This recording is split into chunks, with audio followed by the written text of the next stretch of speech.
Salut à vous. Alors aujourd'hui une petite vidéo process, comme j'avais annoncé sur Twitter. Suivez-moi sur Twitter, renard de rien, ça s'affiche. Du coup, pourquoi une vidéo process alors que chaque vidéo que je publie sur cette chaîne est en général une vidéo qui montre comment je fais mes pages. Eh bien, comme je l'avais annoncé dans la dernière vidéo de news, j'ai commencé le chapitre 5 au traditionnel. Sachez qu'actuellement il y a déjà 10 pages, je crois, 10 pages de publiées dans le chapitre 5. Je dois en être à peu près à la moitié ou un peu moins de la moitié. Et donc je travaille au traditionnel.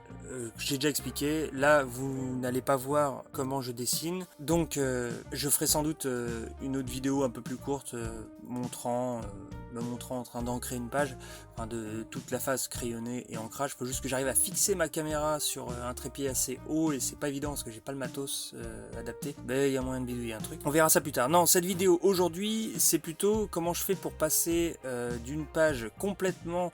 donc je suis sur une feuille A4. Voilà, j'ai pas un scanner plus grand, donc ça sert à rien que j'achète des feuilles type B4 qui sont un peu trop grandes. Donc sur des feuilles A4, je case tout là-dedans, donc je crayonne avec un critérium. Et je dessine, j'encre avec, comme j'avais expliqué déjà par le passé plusieurs fois, j'encre avec un pilote V5 rechargeable maintenant, parce que ça m'évite d'en racheter à chaque fois, j'achète juste des cartouches. Derrière, après gommage, je rajoute des petits détails avec un micron 0,02 mm. Des fois, je me dis que je devrais plutôt prendre un 0,03 mm, parce que c'est trop fin, 0,02. Et mon scanner a un peu de mal à capter certains traits. Et sinon, je fais les bulles. Je faisais les bulles sur PC et finalement je me suis rendu compte que c'était mieux que je les fasse à la main, et je l'ai fait avec un micron 0,05 mm.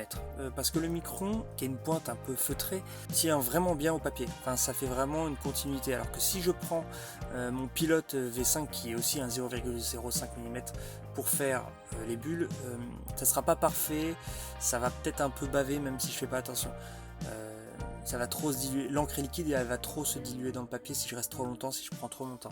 Bref, comment passer d'une page complètement dessinée, un peu foutraque, parce que je dessine, comme vous allez vous en rendre compte à gauche, je ne dessine pas les cases, elles sont juste crayonnées au critérium, même les bulles sont crayonnées, tout est crayonné, voilà, et je dessine pas les cases sur le papier. Donc ensuite j'encre tout, j'encre toutes mes cases, une à une, sans faire les contours, j'encre ce qu'il y a dans les cases, mais pas les contours des cases. Et ensuite je scanne. D'abord, avant de passer au nettoyage, voilà, je prends mon gabarit délétère B4. Bientôt je vais changer de gabarit parce qu'on est en train de tout uniformiser au Keep on Dream. J'aurai enfin un gabarit adapté au standard du Keep on Dream. Mais la méthode devrait être exactement la même. J'utilise donc les lignes, je place d'abord une ligne à gauche ou à droite selon le fait que ce sera une page de gauche ou de droite. Si c'est une page de gauche, je mets une ligne à droite, je garde la marge parce que pour l'impression il faut garder une marge. Et ensuite je recompose mes cases. Disons que des fois je crayonne, je recrayonne les cases sur un calque, mais vraiment crayonné. Ensuite je replace je découpe ma page en fait et je replace bien les dessins comme je veux, je les redimensionne s'il le faut et je fais les cases, voilà, avec l'outil plume que je peux modifier si besoin. Voilà. Ensuite, une fois que j'ai bien placé toutes mes cases, enfin tous les dessins dans les cases et que j'ai bien refait mes cases, eh bien je passe au nettoyage. Je nettoie tout, je complète les dessins,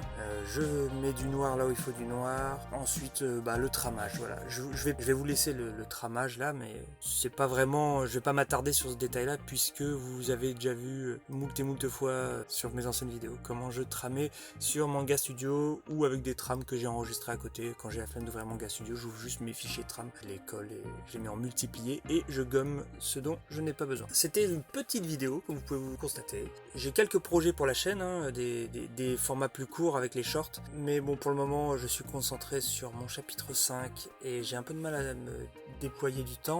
Et le bilan pour le début de ce chapitre 5 qui est pour l'instant au traditionnel, à part bien sûr la phase numérique où je fais les trames et les cases, c'est que je vais beaucoup plus vite. Voilà, comme prévu, je vais beaucoup plus vite à l'ancrage, je vais même beaucoup plus vite au crayonné. Je me prends moins la tête. Certes, je devrais parfois, faut quand même réfléchir à la composition, mais ce que je veux dire, c'est qu'au moment du crayonné, ça va plus vite que si je crayonne sur PC. Et pareil à l'ancrage. C'est pas grave si mon ancrage n'est pas parfait. J'essaye, bien sûr, qu'il soit fluide, qu'il soit bien, qu'il soit esthétique, mais s'il y a des défauts ou des erreurs, je les retouche sur PC. Le seul côté négatif, enfin, pas négatif mais regrettable de tout ça, c'est d'avoir des pages au traditionnel en physique qui ne sont pas le résultat qu'il y a sur les pages publiées sur le PC ou qui seront dans le manga final. Je veux dire, si un jour je dois donner, je sais pas, faire des sortes de cadeaux, donner mes pages originales, va y avoir de la déception. Donc voilà. Super d'avoir regardé cette vidéo jusqu'au bout. Merci. Si ça vous a plu, vous mettez un pouce. Si vous voulez voir d'autres contenus, vous mettez des commentaires pour me dire ce qui vous intéresserait. Et puis sinon, je vais sans doute continuer sur des petits tutos, je pense, mais vraiment des tutos de manga, mais débutants. Hein. Mais petit à petit, peut-être monter en gamme. En tout cas, transmettre ce que moi je sais. Je ne sais pas tout, je ne suis pas un professionnel, mais j'ai certaines bases que j'enrichis petit à petit, parce que moi aussi je regarde des tutos et ça m'intéresse d'apprendre des choses, donc peut-être que vous aussi ça peut vous intéresser, ou en tout cas un certain public. Voilà, et bien je vous souhaite la bonne vie et à bientôt.